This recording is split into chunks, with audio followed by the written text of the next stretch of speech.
everyone, welcome to Kavi Designer. நாம இந்த வீடியோல mobile pouch with hair pods வச்சுக்கிற மாதிரி ஒரு பவுச் தான் பார்க்க போகிறோம். ஓகே வாங்க. இப்போ அதுக்கு பார்த்தீங்க அப்படின்னா மெயின் பீஸ் 5க்கு 17 இன்ச்சு நான் எடுத்திருக்கேன். க்ரீன் கலர் சேம் அதே கலரில் அதே சைஸில் லைனிங் எடுத்திருக்கேன். ஓகேங்களா, கொஞ்சம் தின்னாக இருக்கும் அப்படின்றது மாதிரி நான் லைனிங் கொடுத்து இதை நான் பண்ணி காட்டுறேன் உங்களுக்கு. ஓகே, இப்போ மெயின் பீஸ்க்கு மேலே சென்டர் மார்க் பண்ணி நம்ம நடுவில் ஒரு தையல் போட்டுட்டு அந்த ஷேப்க்காக நமக்கு வளைச்சி வெட்டுவோம் இல்லைங்களா, சேம் அந்த மாதிரி சைடு எல்லாமே கார்னர் எல்லாமே கரெக்டாக இருக்கான்னு பார்த்துட்டு அந்த மேலேருந்து ஒரு 1.5 இன்ச்சு ஆர் 1 இன்ச்சு வச்சு ஒரு லைட்டாக ஒரு கர்வ் போட்டு வெட்டிக்கோங்க. ஓகே, இப்போ அந்த வெட்டின பீசஸ்லேருந்து எடுத்து ஒரு சைட்லேருந்து ஜிப்பு நம்ம 2 சைடு நம்ம தைக்க மாட்டோம், ஒரு சைடு தான் வைப்போம். ஓகே, இப்போ நீங்கள் லேஸு அல்லது நைஸ் டேப் எந்த கலர் வேணாலும் நீங்கள் கொடுத்துக்கலாம்.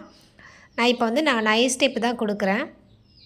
ஸோ கார்னர்லேருந்து லைட்டாக அப்படியே நம்ம வளைச்சி நல்லா நீட்டாக எந்த ஒரு சுருக்கமும் இல்லாமல் தைச்சி விடுவோம் இல்லைங்களா, அதே மாதிரி நீங்கள் தைச்சி விட்டுருங்க. இது சிம்பிளாக தான் இருக்கும். இது ஆனால் மார்க்கெட்டில் இல்லை. நம்ம சேல் பண்ணோம் அப்படின்னா நல்லாவே சேல் ஆகும். ஸோ அதனால் எதெல்லாம் ஃபஸ்ட்டு இம்பார்ட்டன்ட் தேவையோ அந்த மாதிரி தான் நான் வீடியோஸ் போட்டுட்ருக்கேன். ஸோ மிஸ் பண்ணாமல் பாருங்கள். இது ஃப்ரீ ஆன்லைன் கிளாஸ் தான். வித் சர்டிஃபிகேட்டோட இன்ட்ரெஸ்ட் இருக்கவங்க ஜாயின் பண்ணிக்கோங்க. ஸ்க்ரீனில் தெரிகிற நம்பருக்கு ஹாய்ன்னு மெசேஜ் பண்ணிங்க அப்படின்னா நான் உங்களுக்கு அட்மிஷன் போட்டு விட்டுருவேன். ஓகே, இப்போ 2 ஜிப்பாக இருக்கதை நான் 2த்தையும் பிரிச்சுட்டு ஒரே சைடில் மட்டும் எடுத்திருக்கேன். எத்தனை இன்ச்சு பார்த்தீங்க அப்படின்னா 27 இன்ச்சு எடுத்திருக்கேன் ஜிப்பு.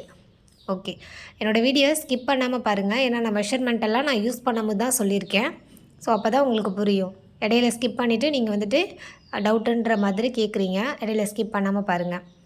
ஓகே, 27 இன்ச்சு எடுத்து நம்ம சைடு ஃபுல்லாக ஜிப் நம்ம அட்டாச் பண்ணிவிட்டு இப்போ ரன்னர் போட்டுக்கலாம். ஸோ அதுக்கு முன்னாடி இதே ஷேப்பில் தான் நம்ம ஹேர் பாட்ஸ் வைக்கிற மாதிரி நான் சொன்னேன் இல்லைங்களா, சேம் மேலேருந்து நம்ம ஒரு 3 இன்ச்சு மார்க் பண்ணி கட் பண்ணிவிட்டு நம்ம ஜிப்பு பார்த்திங்கன்னா ஒரு 5 இன்ச்சுக்கு எடுத்து 5.5 இன்ச்சுக்கு நம்ம ரன்னர் போடுறதுக்கு வேணும் இல்லையா, 5.5 இன்ச்சுக்கு நம்ம போட்டு நம்ம தைச்சி விட்டுக்கலாம். ஓகே, இப்போ நான் சும்மா ரஃப்பாக இதை மட்டும் நான் பண்ணியிருக்கேன். நீங்கள் ஜிப்போடு ட்ரை பண்ணி எனக்கு வாட்ஸ்அப் பண்ணுங்கள், வாட்ஸ்அப் குரூப்பில் இருக்கவங்க. ஓகே, இப்போ கார்னர் நம்ம லைட்டாக கட் பண்ணி விட்டுட்டு நம்ம திருப்பி விட்டுக்குவோம். அப்போ தான் நமக்கு திருப்புறதுக்கு ஈஸியாக இருக்கும். ஓகே, சைடு எல்லாமே நல்லா 2 தையல் செக்யூர் பண்ணிக்கோங்க. ஏன்னா இது நம்ம மொபைல் யூஸ் பண்ண போகிறோம். நம்ம காஸ்ட்லி மொபைல் வச்சு இதில் எடுத்துகிட்டு போகும்போது கீழே விழுந்துடக்கூடாது இல்லையா, அதனால் நல்லா செக்யூர் பண்ணிக்கோங்க. 2 தையல் நல்லா போட்டு செக்யூர் பண்ணிக்கோங்க. ஓகே, இப்போ நம்ம எப்பொழுது போல் திருப்பி விட்டுப்போம். லைனிங் கொடுத்துருக்கனால கொஞ்சம் க்ரிப்பாக தான் இருக்கும். கொஞ்சம் பார்த்து நம்ம அழகாக எடுத்து விட்டுட்டோம் அப்படின்னா ஓகே. இப்போ ஒரு சைடு தான் நம்ம ரன்னர் கொடுத்துருக்கோம். ஸோ மேலே உள்ளது நம்ம ஹேர் பாட்ஸு இல்லை ஏடிஎம் கார்டு, ஸோ நீங்கள் மணி வச்சுக்கிறது இந்த மாதிரி கூட நீங்கள் அந்த பர்ஸில் ஜிப் வச்சு நம்ம யூஸ் பண்ணிக்கலாம்.